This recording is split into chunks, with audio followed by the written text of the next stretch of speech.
ऊपर हो जाओ। नहीं ठीक। अस्सलाम वालेकुम रहमतुल्लाहि व बरकातुहू। हज़रात, ये माला तो वैसे दिलजोई के लिए पहनाया जाता है, कोई किसी को पहना देते हैं, कोई बात नहीं। हाँ, आवाज़ तेज हो जाएगी, उसकी कैपेसिटी इतनी है, ज़्यादा होगा तो फट जाएगा। मैं सबसे पहले माजरत खा हूँ कि मैं पहले पहुँचना था, लेकिन जोगिंदर में देर हो गई। वहाँ हम पहुँचे, 2-3 घंटा जाम में फंसे हुए थे, फिर उधर पलासी होके घूम के केहटी होके इधर आना पड़ा। बीच में पुल टूट गया है, बदुनवानी का शिकार हुआ है वो पुल, करप्शन का घोटाले का शिकार हुआ है वो पुल, इसलिए उस पुल की स्थिति। खैर पहुँच गए। दूसरी बात मैं ये कहूँगा कि इस बस्ती के अंदर मेरे बहुत सारे रिश्तेदार हैं, हमारे खुद के बहुत सारे रिश्तेदार हैं, और मगर मेरी मजबूरी ये है कि मैं बचपन से मेरी तालीम बाहर हुई है, मदरसों में हुई है, उसके बाद फिर बेंगलोर MERCCS यूनिवर्सिटी के अंदर हुई है, जिसकी बुनियाद पर मैं अपने ख़ास पर्सनल रिश्तेदार से नाआशना हूँ। मैं पहचानता ही नहीं हूँ कि कौन हमारे रिश्तेदार। इसमें आप में से बहुत से लोग ऐसे होंगे जो हमारे ख़ास रिलेशन के होंगे, लेकिन मैं उनकी शक्ल से वाकिफ नहीं। तो अम्मी हमको बोली कि तुम वहाँ जाते हो, मिलते नहीं हो रिश्तेदारों से। हमने कहा हम जाते हैं, भूखे रहते हैं, नाम बता दे दोगे जहाँ, इधर खाना वाना खा लेंगे कुछ। तो खैर अम्मी बोली थी कि आज बहुत सारे रिश्तेदार हैं वहाँ पे। अच्छा बताइए, ये हमारी खुश नसीबी है, लेकिन मजबूरी वही है, थोड़ी सी नाशना है, इसलिए कबीला खातिर ना हो हमारे वो रिलेशन, वरना कहेंगे कि अरे भाई रिश्तेदार हैं, आते हैं, मुलाकात नहीं होती, बातचीत नहीं होती है।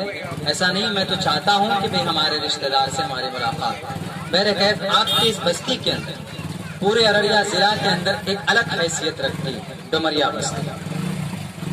पिछले साल या 2 साल पहले मेरी हाजिरी हुई थी यहाँ एक जलसे में। बहुत कम वक्त मिला था, शिरकत के बाद कहीं दूसरी जगह जाना था। जलसे में आए थे, दीनी बात करके गए, तो सीमांचल देकर कोई नहीं, इस मौके को हम लोग गवाएंगे नहीं इंशाअल्लाह। कोई भी आ जाए, कोई आए तो उनसे यही कहना कि इतने दिन तक तो आप लोगों को दिए ना, वो कहेंगे इस बार जिता करके देखिए, इस बार मौका बदल देंगे, तकदीर बदल देंगे। अभी तक क्या कर रहे थे आप? 40 साल से मौका छीन रहे थे भाई, 40 साल से जिताते हुए आ रहे हैं तुम लोग।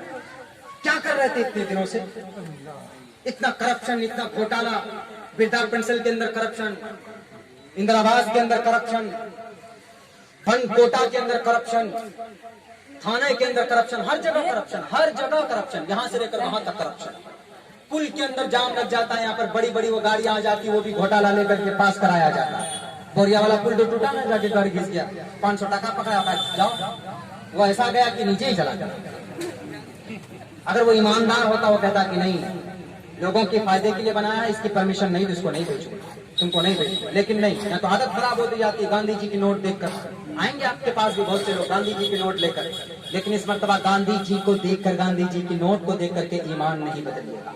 अगर आपने किसी की नोट लेकर के अगर उसको वोट दे दिया और वो कुर्सी पर बैठ गया, वो जो भी करप्शन करेगा, जो भी घोटाला करेगा, जो भी लोगों का हक मारेगा, जो भी गलत काम करेगा, उनको बाद में गुनाह मिलेगा, पहले आपको गुनाह मिलेगा।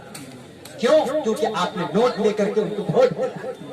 इसीलिए मेरे भाइयों, अपनी वोट का, अपनी समझ का से इस्तेमाल करना। अगर गठबंधन हो जाता है तो बहुत अच्छी बात, नूर न लानू, लेकिन अगर नहीं होता है तो बस हमारा एक नारा, अब तक तो हम बोलते थे कि नहीं कांग्रेस को जिताओ, नहीं जदयू को हराओ, RJD को जिताओ, यही बोलते थे ना। लेकिन अब हमको क्या बोलना है? हमें खुद जीतना है। अब हमको किसी को नहीं जिताना, हमें खुद जीतना। हमारा लीडर आ चुका है। बहुत बहुत शुक्रिया, जज़ाकल्लाह। ये मौलाना की पूरी टीम का बहुत शुक्रगुजार हूँ कि एक अच्छा सा मजलिस मजमा बनाया। आप लोग चौक चौराहे पर अच्छा तज़किरा कीजिए। 2-3 सवाल जो है, वही सवाल अगर बोलता है, कहिए कि भाई बीजेपी भी जब शुरू के अंदर इलेक्शन लड़ी थी तो ये जो MP आया था उनका, लोग अगर कहते कि आन बान शान है हमारे हिंदुस्तान की शान, सिर्फ मुसलमानों की नहीं बल्कि इस देश की आन बान है। इसीलिए 1 सीट 2 सीट का जो डराए बनता है ना, एक ही आवाज। मौलाना हाशिम साहब उन्होंने कहा, डायरेक्ट एक MLA साहब को कहा भी गए, कहा कि MLA साहब मेहनत करने से कोई फायदा नहीं, या कि टोटल लोगों ने तो एक मन बना लिया, कहा क्या अवैसी साहब का पतंग ही उड़ाएंगे। अवैसी साहब का झंडा क्या है? पतंग छाप। पतंग ही हम लोग उड़ाएंगे। उन्होंने कहा कि वोट क्यों बांटो? तो उन्होंने कहा बांटने का मतलब, बोला अवैसी साहब को दीजिएगा, कुछ आदमी हमको देगा तो वोट बढ़ जाएगा, उधर बीजेपी निकल जाएगा। तो उन्होंने पता मौलाना का जवाब कितना प्यारा था। मौलाना ने कहा बीजेपी को हराना है ना, बीजेपी को हराना ही मकसद है, तो अवैसी साहब की कैंडिडेट को अगर जिताएंगे तो बीजेपी तब भी हरेगा। हरेगा कि नहीं हरेगा? जब अवैसी साहब की कैंडिडेट को जिताएंगे बीजेपी हार जाएगा तो हम आरजेडी को क्यों देंगे? उनको तो 20 साल से देते ही आ रहे हैं। इस बार हम उनको देखेंगे। साफ लफ्जों के अंदर मौलाना का ये कहना था कि मेरे साहब इस मर्तबा आप लोग लाइन हो जाइए, समर्थन कीजिए अवैसी साहब को, MIM को। इस मर्तबा हम लोगों ने आंख में पट्टी बांध ली है। हो जाएंगे, जब पढ़े लिखे लोग हो जाएंगे तो हम लोग जो अंदर अंदर चारा घोटाला करते हैं, अंदर अंदर जो घोटाला करते हैं, वो सब हमारा बंद हो जाएगा और लोग हसास हो जाएंगे, खुद की पार्टी न बना दे वो लोग। इसलिए वो पैकेज नहीं दिया। जब अवैसी साहब आए तो अवैसी साहब ने देखा कि आर्टिकल 371 दफा 371 के तहत 31,000 करोड़ का पैकेज इस इलाके के लिए बनता है, लेकिन 70 साल से इन गद्दार लुटेरा नेताओं ने, इन सरकारों ने उनको दबा के रखा, छुपा के रखा। तो अवैसी साहब ने बाज़ाब्ता तौर पर पार्लियामेंट के अंदर उस पैकेज को लाने के लिए प्रस्ताव पेश किया। कहा कि अब मैं आ चुका हूं, अब तुम्हारी नहीं चलेगी, अब मैं सीमांचल के लोगों को जगाऊंगा, एक एक आदमी को बताऊंगा कि तुम्हारा वोट का बहुत कीमत है, तुम उन लुटेरों को मत दो, तुम अपना वोट। CAA की बारी आई तो अवैसी साहब ने उस बिल को फाड़ा। NRC की बारी आई तो कोई नहीं बोला NRC को हज़फ करने को, उसको खत्म करने के लिए अवैसी साहब बोले। बाबरी मस्जिद की बात की तो कौन बोला? अवैसी बोला। तलाक की बात की तो कौन बोला? अवैसी बोला। झारखंड के अंदर तबरेज को मारा गया तो कौन बोला? अवैसी बोला। कोविड-19 के अंदर 2 एम्बुलेंस लॉन्च किए, कौन? वो अवैसी। 5 करोड़ रुपए माइग्रेंट लेवल के ऊपर खर्च करने वाला कौन? अवैसी। हर मामले पर जब अवैसी तो तुम जैसे गुंडा को हम वोट क्यों दें? हर जगह पर आवाज उठाने वाला अवैसी, तो तुम जैसे लुटेरों को हम अपना कीमती वोट क्यों दें? बताओ, ये बात बनती है कि नहीं बनती? अच्छा, एक सवाल अपन से जन्म क्या भाई, चावल दुकान में बैठी जी ए अवैसी साहबा का 10 सीटें थी कौन फायदा? सरकार तो बनबे नहीं करती। ये बात चर्चा होता है, चलता। मैं हर जगह इसको समझाता हूँ। राजनीति के अंदर 10 सीट बहुत मायने रखता, 10 नहीं 1 सीट भी मायने रखता। मैंने कई जगह पे शायद तकरीर में भी ये बात कही है, मैं मिसाल देके समझाता हूँ। 1 सीट माना रखता है, 10 तो दूर की बात, 10 तो बहुत हो गई। 1 सीट भी अगर किसी के पास है ना तो उसका बहुत अपना वो है। मध्य प्रदेश में इलेक्शन हुआ, कांग्रेस को सरकार बनाना था, उनको 1 सीट की जरूरत थी। 1 सीट थी मायावती के पास, मायावती ने भी 1 सीट जीता।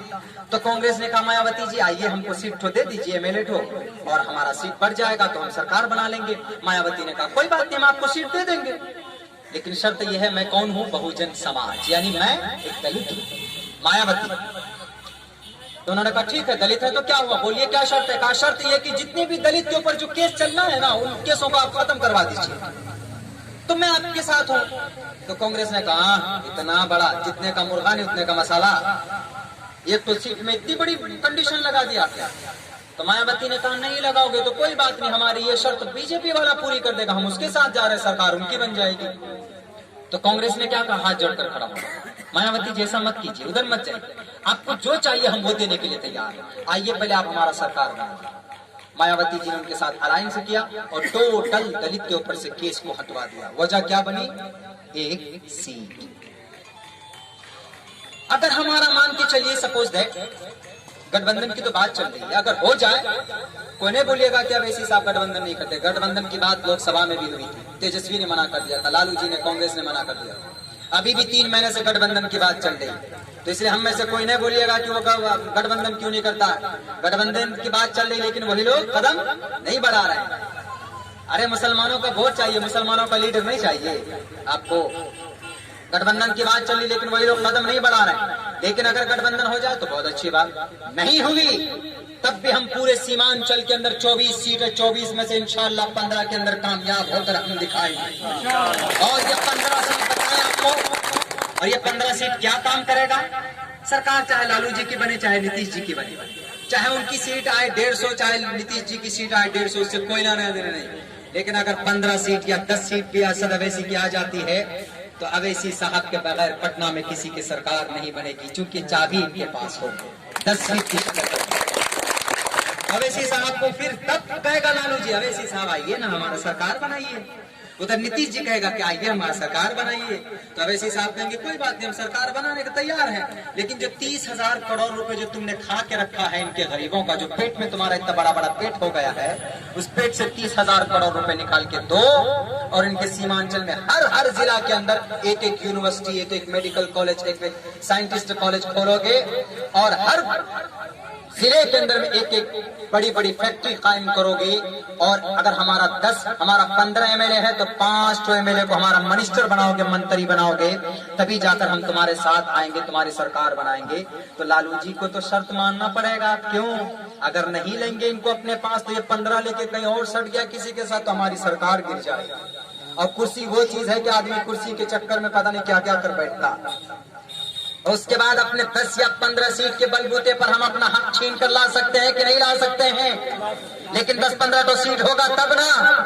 अगर हम लोग इसी बात में लड़ते रहे ऊपर तो सीटें 10 रहती, सरकार तो बनबे नहीं करती, ना बने सरकार कोई लेना देना नहीं। मायावती एक सीट को लेकर के दलित के ऊपर से केस को खत्म करवा सकती है, तो क्या हम 10 सीट लेकर सीमांचल वालों की तकदीर नहीं बदल सकते? बदल सकते।